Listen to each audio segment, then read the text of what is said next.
Welcome back to the Coachable Players Podcast. I'm your host, John O'Brien, and on this podcast, we explore a simple belief. The most successful athletes, employees, business leaders, and coaches all share a common trait. They are coachable. Today's episode is called Coachability Built This. Our guest is one of Pennsylvania's most respected construction executives. He grew up playing youth sports, excelled in high school playing sports, and played some at Bloomsburg University too. And eventually he went on to help lead his family's construction company, a company that has been building America since 1882. And of course, I'm talking about Noble Bud Quandel, the top executive at Quandel Enterprises. When Bud started at Quandel in the late 70s, they were not a large, powerful company that you see today. Far from it. Before we jump into the coachability conversation, I'd like listeners to hear this. I think it's an incredible story of growth at Quandel Enterprises. When Bud joined in the late 70s, the company was generating around $1 million in revenue. And if I'm off on that, I'm sure Bud will correct me. But today, that same company is around close to $500 million annually and is recognized as one of the top premier construction firms in Pennsylvania. What's fascinating is that if you ask most successful leaders how they achieve success, they rarely start by talking about themselves. They talk about the coaches, mentors, teammates, coworkers, employees, all the people that help them along the way. Today's conversation is about coachability. It's about leadership. It's about culture. It's about building great teams and surrounding yourself with people who challenge you to become better. So let's get started. Welcome to the show, Bud Quandel. How are we doing today, sir? We're doing very well, John. Thank you. Pleased Awesome. to be here. For having You bet. I know it's been probably close to a year. We've been talking about this interview, and we finally got a date on the calendar, so I'm excited.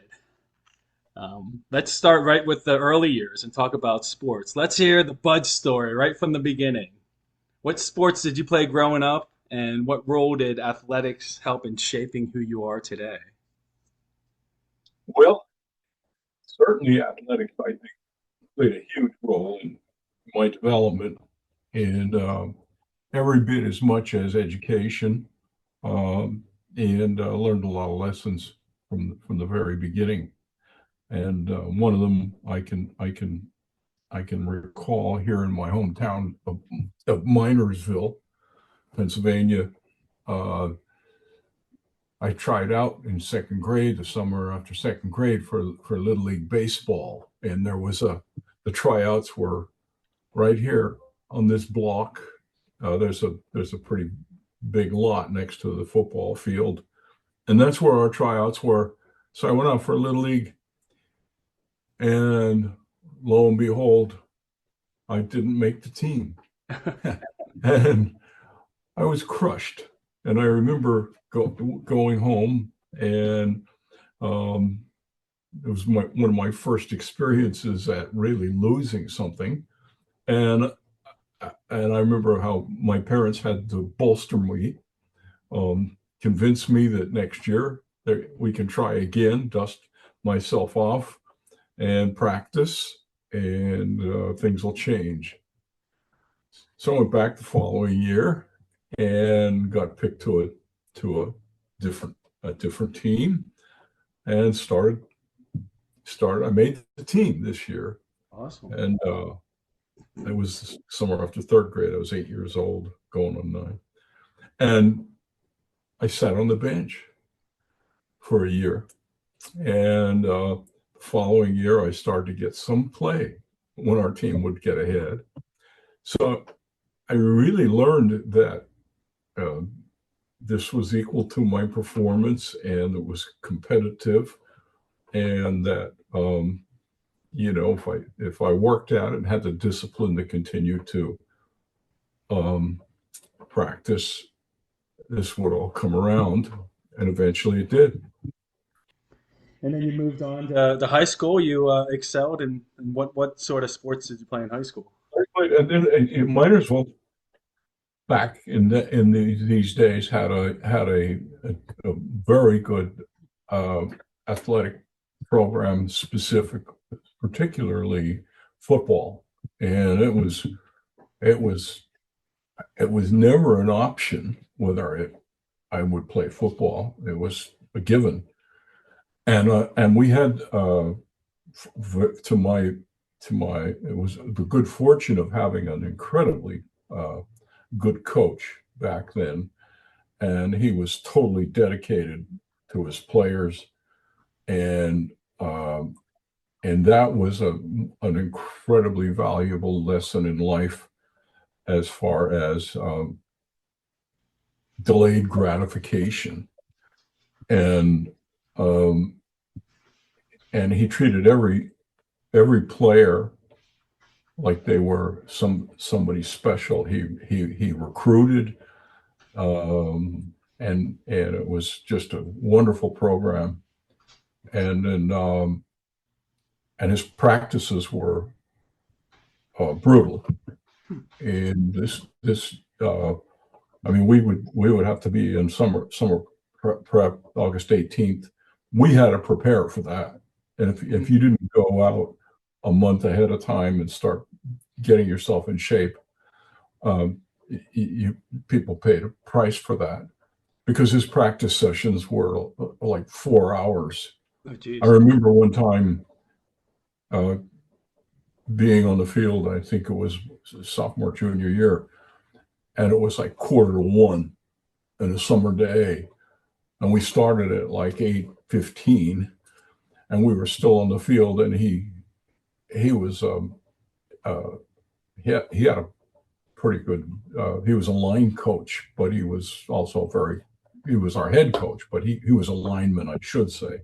Mm-hmm. And he went to the University of Pennsylvania back in those days, where people like Chuck Bednarik, some people may not know who he was, but he was one of the stars of the Philadelphia Eagles back in the days when they were in the 60s. But this coach was his name was John Gursky, and he came from Shamokin, Cole Township area, and he was just known for the basics and line drills, and he worked what we didn't have in talent, we got through discipline and hard work and delayed gratification. Awesome. And then in basketball, that was another thing. I had the very good fortune of a coach that came to my high school in my freshman year. And Minersville always had decent players, but they never really had the coaches. The coaching that we had was almost some of the teachers would do it by default. So we had a coach, but they weren't. They did it for this because they were dedicated to the school rather than really being good basketball coaches. Yeah. This guy was the real deal. He was older. He was maybe 60 years old, and his name was Thomas Fitzpatrick. And everywhere he was prior to coming back to this was his home area, he had champions, no accident. And I got to tell this story. I mentioned it to John one time before. If anyone ever saw the movie Hoosiers, where Gene Hackman came to this school in Indiana, small school in Indiana, that movie brought back so many memories that reminded me of this in basketball. And we couldn't scrimmage. And after having a grueling football season, we wanted to get to play basketball inside and had the comfort of a gym instead of freezing our asses off outside in late November, December.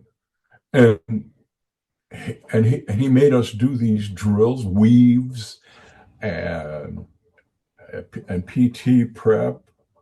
And it was, you read about John Wooten when he went to I think UCLA, and he had Kareem Abdul-Jabbar and those players. He made them. He actually taught them how to put their socks on, so that they didn't have creases, which would give them blisters. And his whole point to all this was that they needed to understand that the details and the basics are important. Well, this coach we had was the same way, and he, we had to do calisthenics and running. I would think for the first hour, and he wouldn't let us scrimmage for like 2 weeks. And he had these rules, like before you left the court, you had to shoot 50 foul shots, and you could not leave practice until you shot your 50 foul shots. And there was, it was incredible. And we came back, and out of my time in high school, we took 3 out of 4 championships on a county level. And in my senior year, we were in the district. We played the District 11 state playoffs, and the team that beat us went to the quarterfinals. Awesome. So I mean, it was discipline. Everything he did was discipline and structure. Very cool. Well, so you had some good coaches in high school, and it sounds like they were able to drive you to success and make you a better person, a better athlete. Yeah, but looking back, what lessons from sports still influence you, how you lead people today? Any sort of lessons out there? Well, I think the biggest lesson is delayed gratification and discipline, and teamwork creates a synergy that's 2 + 2 = 5, and if you're lucky, maybe 6. And if you're prepared for this, I think if you really work this in your life, I think it's a secret to success. I think it requires self-reflection to do it correctly, self-awareness, and humility is one way to be self-aware. Yep. I think that's huge. And whether you're in business or anything else, and if you read the book Good to Great, there's humility is mentioned throughout that book by Jim Collins, that the most successful companies are they focus on what they really do well, get a team together that can work together and recognize their strengths and weaknesses, and then deal with their weaknesses, work together, and stay humble. And it's because when you start having success, I think it's human nature to start becoming overconfident, and in some cases worse. Yep. And that's when I think in any business or in anything in life, when you're not self-aware and you lose the humility that gives you self-awareness, I think it leads to huge problems. But the teamwork is essential, and I think that that helped me in building an organization here. I mean, I've looked at it as any organization can only get lifted as high as the components of its team will lift the leadership. It's up to the leadership to provide the opportunity, the incentives to, engage people and secure their commitment, and that's huge. Mm-hmm. All of these things were things that I witnessed in winning with athletics, and yes, education was an important component. Especially I had high school teachers, and at that time, all of our coaches were, nothing against coaches who are not teachers, but that's the way it was back then. Yep. But I had some good teachers and good mentors, and my parents always had a strong. My mom was a teacher, and she was also a female athlete, and my father was also. So it was, I think, building an organization is like anything else. It's just a matter of scale. Yep. And what size you're going to be, but it's still all these components. None of that changes. Agree. So we got a nice foundation of who Bud is, from the early years and how sports played such an impactful role in your development and your leadership style. But now let's jump to you entering the family business. Your family company dates back to 1882. So I mean, obviously you grew up, being associated and being around the family company. But what was it like officially joining the company, after college? And then what were some of like the biggest challenges in those early years? There was several families involved. My uncle was involved in the family business. My father was involved in the business, and my grandfather had them involved in the family business. I don't have much documentation on my great grandparents who founded this in 1882, other than they started as a lime kiln. They call it slacking lime. They made lime, and that was a pretty tough business. My grandfather got into that, and somewhere when he was very young. He didn't have any college education, though I've read about him some very interesting stories that he was such a hard worker and he was a learner and studied what he didn't know. He went and found out. That's another issue that I think is necessary for success, and that's intellectual curiosity is absolutely necessary. Self-awareness, and you start looking and saying, well, what do I need to do here? Where do I want to go? What do I want to be? So he was in this business, and he started with this selling lime and plaster. And then at that time, they went from horsehair, which was what they used to plaster on, to wood lath. And he started selling accessories to the lime product and got into lumber. And back in those days, most lumber companies became construction companies. And it was not unusual for that. And he had a couple hundred employees at course. That was at the turn of the century, coming into the 1900s. And coal was huge here, and there was all kinds of opportunities, and he took advantage of that and sold both building supplies and construction services to these big coal companies, including the Reading Company, which was developed into the Reading Railroad, that had a big presence up here and owned like 50,000 acres of ground, big coal operations, and they used to ship it down to Philadelphia by rail. So he not only had was educated himself to grow and scale the business up, but I read an obituary. It was in a business publication after he passed away. I read this article about him that described him. And this was in the days like he died in 1937. That he was very well known for his upright business dealings, and his discipline. And I think that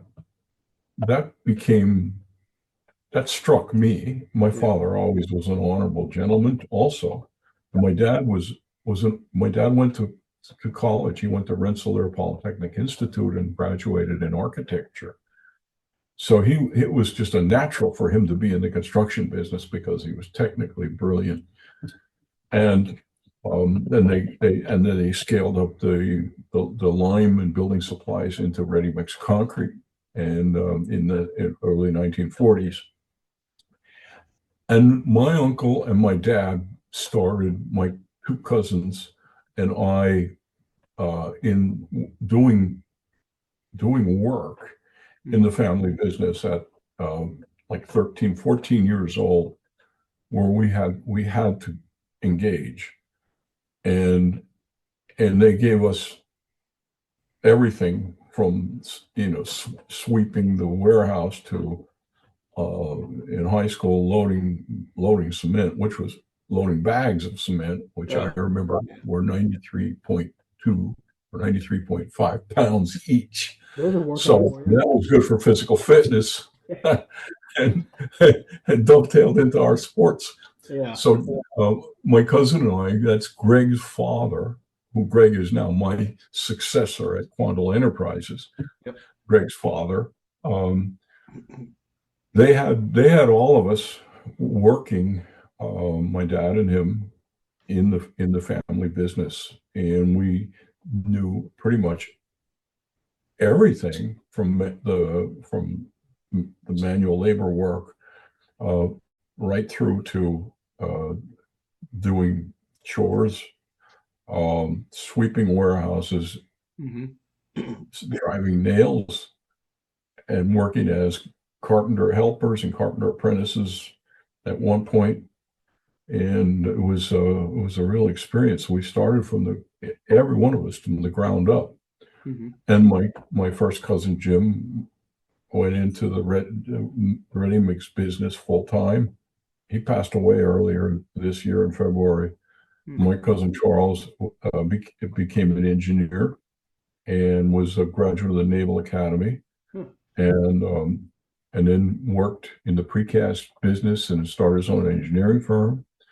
And then he and I started I started as a partner with him in 2006. We created an engineering firm to do high intercity rail and light rail, and accelerated light rail. And he's based in Chicago.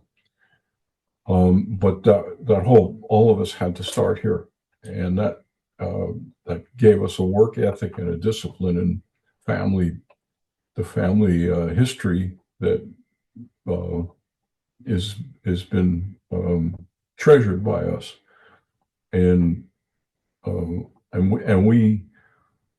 we make a big deal out of the heritage being based on discipline and doing the right thing and functioning the business with. Yep. And we have a saying: integrity always, and that's one of our rules for being here. So the company has seen a lot of growth, as I mentioned early on to kick off the show, from $1 million when you first started to getting close to 500 million. Were there any key decisions or key stories about that helped that growth, or anything to point out to get to that level? Any leadership tactics? In scaling up a company, it requires thought and planning. It's not just going out and working hard. You've got to have a vision first for your company, and what do you want to be? What do you want to do? And how are you going to get there? And then you got to create. You need to create a roadmap for that vision to fulfill it. And that roadmap you need to anticipate the obstacles, and you will never anticipate all of them, but you can anticipate. If you're educated in the business, you can anticipate, what's going to happen and how are we going to prevent this. And that's basically comes down to risk analysis. So you need to anticipate risk, and you will never get all of it, but you got to deal with it and manage it when it comes up. And just about the time you think you have everything nailed, something will always happen. Something will come up that will cause you a problem. It's just the nature of life. But and you got to question when you're taking steps. What are you doing after you get a process established? You're going to do. You have to get foundations in before you can erect steel.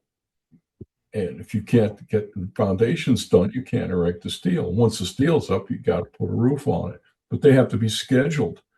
You don't wait your steel is up to get your roofer to come in and say, start. So there's sequences that need to be followed in this business, and they need to be planned out. And to have everyone do that appropriately and in an ideal world, it's the same way on every job, without getting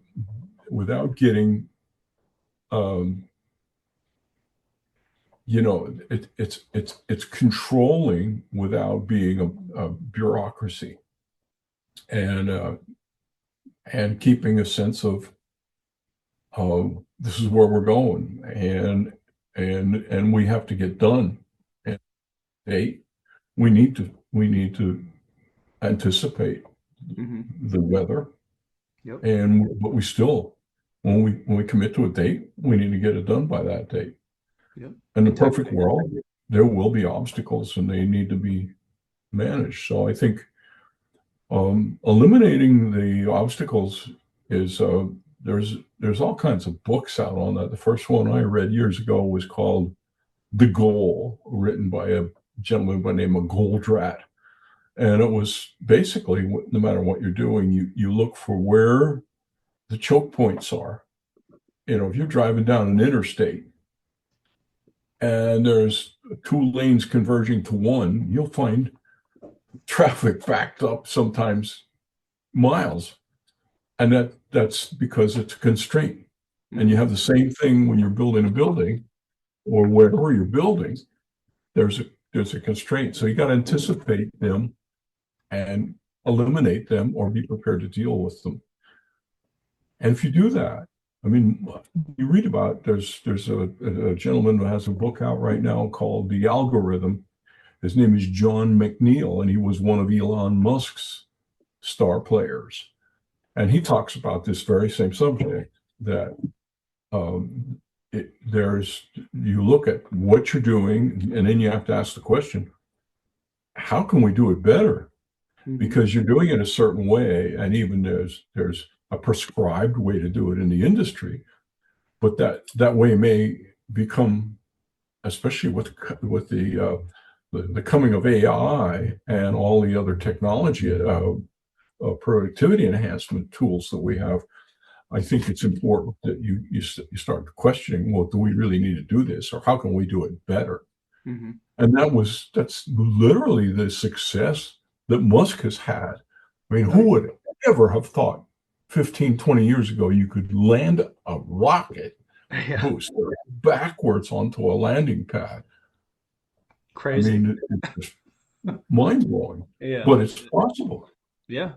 And I think with what we have today, I think that's the secret is to always be, I made the statement earlier, intellectual curiosity.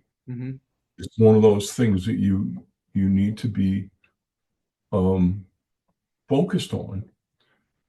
And that same issue ties into self-awareness too, I think, in that say, okay, we know what we're doing, but maybe we can do it better.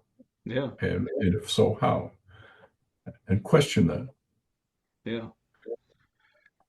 So I've known you for maybe 20 years prior to KCA, part of the statewide organization we work together with. And over that time, you talk a lot about the smart people that you employ, the smart people at Quandel, and the talented people that you have, like-minded people like you that look for growth and look for obstacles and are like-minded like you, coachable. Are there certain qualities that you see when hiring people and future leaders? Yes. Yeah. I think the first one, I'll come back to it, is intellectual curiosity. And I think there's usually 4 things that we look for, and that's one. Someone has to be willing to learn and continue to learn. And here I am at the autumn of my career. I'm working my way out. I'm still involved, but nowhere near Craig is doing an incredibly great job, and his leadership team. So the intellectual curiosity is, and the ability to continue learning is absolutely key. The second one would be um, uh, having insight into things, being insightful, and that you want someone that can so-called, I've heard it described as looking around the corners of life, being able to think around what the corners of, when you go around a corner in life, what might be there.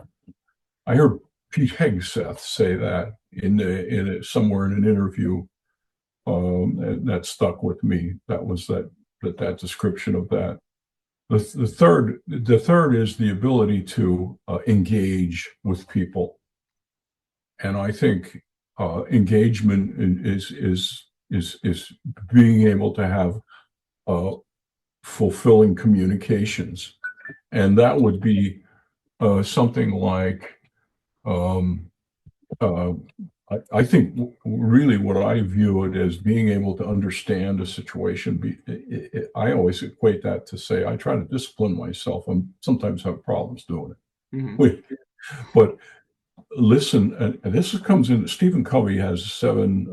I think he has a book out, The 7 Principles of Highly Effective People. And one of the things he talks about is understand before trying to be understood. So I would say listen to understand the situation clearly before being compelled to communicating your opinion on something. I think listen to understand before communicating to be understood. That's the third one. And the last one would be fortitude. And that's not just, like they say, intestinal fortitude. That's being able to be persistent enough and determined enough to focus on what you're trying to accomplish and don't give up. Never lose sight of your vision if you want to go somewhere. I think that the fortitude to stay focused on having the courage to stay in the game. Because there's going to be setbacks, and again, you got to dust yourself off and go back in the game and play it to win. Yeah. And subject to the right rules. Yeah. But I think that those are issues. I think that are if you think about it, there's some other things that add to that. But if you want to break it down into some basics, I think that's a pretty good. Yeah. Awesome list. So we started the conversation talking about sports, and you played on some awesome teams growing up, and we're talking now about the growth of Quandel, an awesome company. What similarities do you see between successful sports teams and successful construction companies? Well, I think anyone who's been in sports, yourself included, I know you have. If I'm not mistaken, you were a quarterback on a state championship football Not team. state championship. No.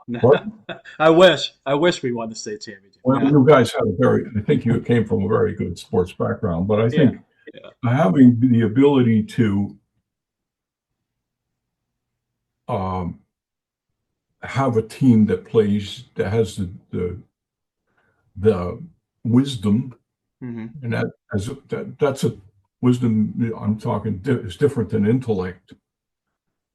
Being smart's one thing. I know a lot of very smart, high IQ people, but they don't have a lot of wisdom. Yeah. But wisdom is something that where you keep those qualities that I was talking about in balance. They got to be self-aware. They gotta be humble. And if they are, and you can be humble and be confident. It's where you get supremely confident or arrogant that it starts running into problems, and that's where teamwork gets disrupted by that type of behavior. So I think it's important to keep that um, uh, those things in focus, and they all constitute the same characteristics that a winning team would have. Mm-hmm. And if there's a leader, uh, let have the leader lead. And if the leader is good, he'll be watching his people to see who needs a pat on the back and who needs to, if they're becoming unself-aware of something, how they can go and correct that without destroying the person's drive. Yeah. And a good coach, anyone that has a good coach, the coach can get you aside and give you corrective measures to take and work with you. And sometimes they need to be in your face. It just depends on the situation. That's a last resort. Mm-hmm. But I think it's important to treat people with respect and respect their dignity. I think that all those, and some of it. I mean, we're dressed casual, and where I came from in high school, they got into this thing where when we would go like on away games, maybe you guys did this, I'm not sure, but we couldn't talk on a bus. We couldn't talk. They'd say, everybody'd be like, keep it down. We need to be focused on winning this game. And we had it, and in basketball, we had to wear sport coats. Yeah, we did. Our coach was one of those guys. If somebody didn't have the money for it, he'd get one for them. Yeah. So I mean, it was crazy, but it was. There was lessons to be learned by all this when I think back on it.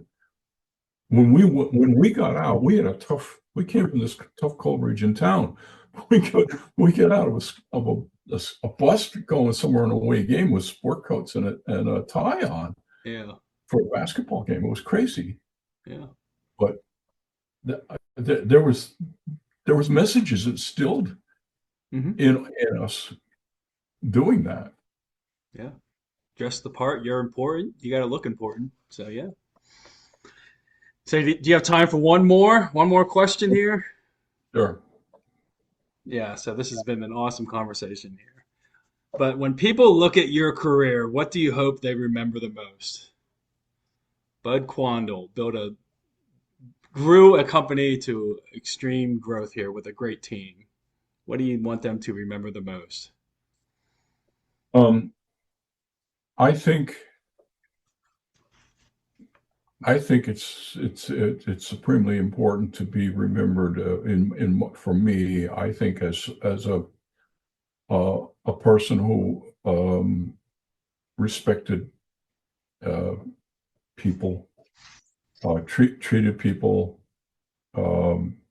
properly, and was a person of integrity and someone who was well intentioned and kind to other people, to his fellow human beings, because I think that's important. And while sometimes we may accidentally offend someone, but it's not intentional. I think it's important to treat others the way you want to be treated. It's biblical and it's important. And I think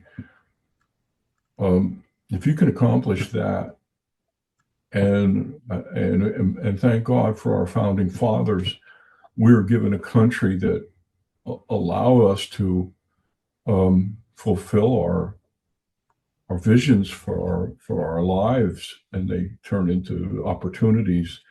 We have the greatest nation in the history of civilization. Agree. And I love how you started out by respect for others and respecting the team, and it's a strong culture you have there.